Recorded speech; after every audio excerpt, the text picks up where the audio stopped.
Are you looking for a quick and easy way to find your liked videos on Pinterest? In this video, I will show you step by step how to access and view all of your liked videos on the platform. To get started, open up the Pinterest mobile application, and then, for example, I can tap on this video right here and like that specific video.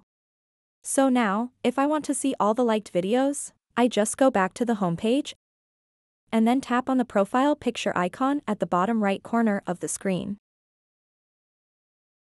And then tap on these three lines at the top right corner of the screen. And then just tap on Settings. Once you are on the Settings page, you'll see an option called Home Feed Tuner.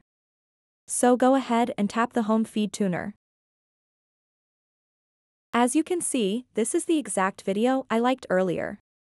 So when you are on this page, you can scroll down and see all of the photos and videos that you've viewed and liked on Pinterest. As of right now, this is the only way to find your liked videos on Pinterest. So that wraps up this tutorial. If you have any questions about this whole process, please let me know in the comments section below.